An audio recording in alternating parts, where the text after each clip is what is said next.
Sir, Rajasthan के टोंक में जिस तरीके से उपद्रव मचा हुआ है और अशांति फैली हुई है, पूर्व मुख्यमंत्री होने के नाते और जिम्मेदार राजनेता होने के नाते किस तरीके से देखते हैं पूरी घटना को और क्या अपील करना? मैंने कल कह दिया था कि ये दुर्भाग्यपूर्ण घटना है, निंदा करनी चाहिए और सरकार का इकबाल खत्म हुआ है, क्योंकि सरकार के एक अधिकारी के ऊपर वार हुआ है, पूरे रिएक्शन अधिकारियों के अंदर। कल चुनाव पड़ा और जो मुख्यमंत्री मिलने गए थे कोई 200 अधिकारी आरएस एसोसिएशन वाले, उनसे मिले ही नहीं कल वो। तो ये जो मैं समझता हूँ कि घटना बड़ी घटना है और बड़ी घटना का सवाल नहीं है। इतना किसी का साहस होना कि आप थप्पड़ लगा दो इस अधिकारी को जो चुनाव की ड्यूटी पर हो, तो ये एक बार खत्म ही हुआ है। इतना साहस क्यों हुआ किसी का? इसका मतलब माहौल राजस्थान में ऐसा है कि जगह जगह कहीं रेप हो रहे हैं, कहीं घटनाएं हो रही है, कहीं लॉ एंड स्थिति खराब होने की स्थिति बन जाती है। तो ये स्थिति क्यों बनी? कल उसके बाद में रास्ते रोके गए, 2 मीडिया वालों को पीट दिया गया, कल रात को उसको भर्ती कराया गया एसएमएच के अंदर, MRI CT स्कैन तक उसको हो गए हैं। तो पत्रकारों पर हमला होना, पुलिस गाड़ियां जला देना, ये क्या कहता है चुनाव के अंदर?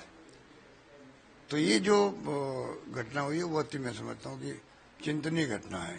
पहले राजस्थान के अंदर मतदान के दौरान जो घटनाक्रम हुआ और उसके बाद जो रवैया रहा सरकार का, मैं समझता हूँ वो इस बात को दिखाता है कि सरकार का नियंत्रण नहीं है, कोई प्रिवेंटिव मेजर नहीं लिए गए और सरकार ने नागरिकों के ऊपर एक प्रकार से आक्रमण बोला है।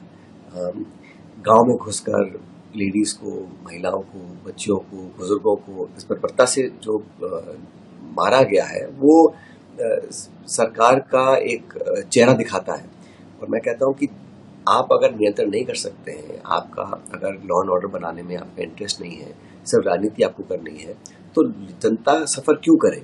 और जिन लोगों का नुकसान हुआ है, मैं तो समझता हूँ सरकार को मुआवजा देना चाहिए। गाँव में, घरों में घुस के जिस प्रकार से लोगों को मारा गया है और बर्बरता से मारा गया है, हिंसा किसी भी समस्या का समाधान नहीं है।